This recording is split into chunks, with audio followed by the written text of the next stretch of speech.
Hi, it's Chris from Epix again. We often get asked on a very regular basis how to set up new users within the system, and more often than not it's something that we end up doing for you, when in reality it's something that you could do yourselves quite quickly. So I'm going to do another video on all of the different user permissions and how the user setup actually works, but this one today is just how to clone an existing user, because actually how we do this, if you were to ring us and say can you create a new user, the first question we'll ask you is who is this user similar to?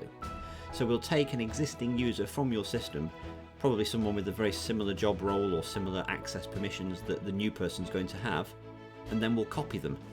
And that makes it really easy because we end up with all the right permissions, all the correct menu items, and the dashboard looks the same as well. And of course you can always go back in and change it, and the individual user can change their own settings once they're logged in. But it's by far the easiest way of creating a new user quickly is to copy an existing one and then just change the username details so that you then have a fresh login for this new person. So under our setup menu on our demo system, we've got the system users menu option.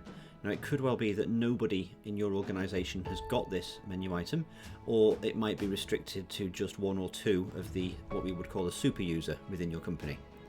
If you need this adding to any further users, or you need it adding to any of the senior staff, then do let us know and we can work through that with you and get this added.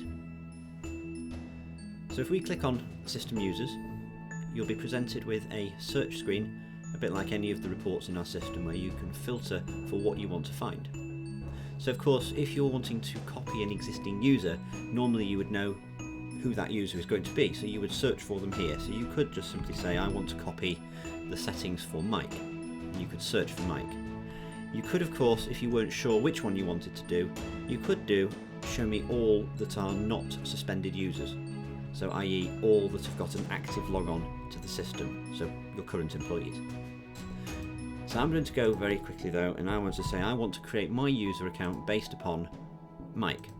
So I press search and I get the search results here, so I get to see the username and all permissions that they've got here. So if I go for the copy button, this will take us into a new user setup, but where most of the settings have been already copied over from the user I've just done, which was Mike. So as we can see, the mandatory fields here of username, full name and password don't have anything in them because we need to put those in ourselves. But everything else in terms of the permissions over here, and also if you had the contractor or depot set in your system, those would have been pulled across. But we can also see that we are copying the menu, dashboard and job sheet from the user Mike, and the limits in terms of financial limits on purchase orders and their related invoices have also been brought over from this user as well. So the only thing to do is to populate the username, full name and password for now, and also perhaps their email address. So let's say I wanted to set up a username for myself. I would put my username in. I tend to favour a first name and the first initial of the surname, just so that we end up with almost unique values, and obviously of course if people do have the same you might want to add an extra character on the end and so on. Their full name, this is how you want it to appear within the system in anything they do. So as the user touches things within the system and progresses jobs through, anything in the history will show this full name. The password, of course, if you wanted to assign them a password yourself, you can of course type in here using numbers and text, but we'd also have the generate new, which will generate a password that looks a little like this, and it's up to then the user, if they want to change their password, they can do that. If we put the user's email address in here,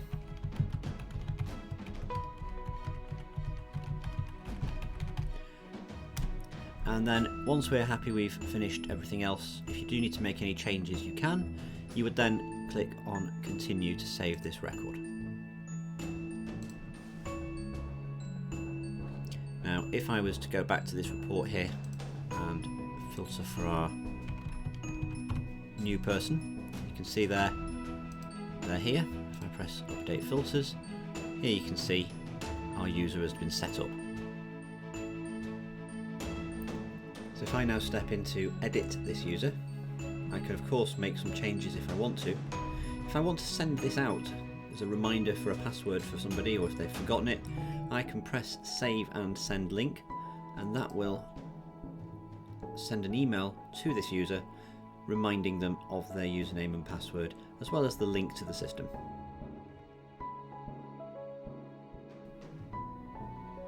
And just to show you what the user will receive, in their email they'll receive a link that they can click on here, and that will launch them into your system, and their username and their password so that they can log in.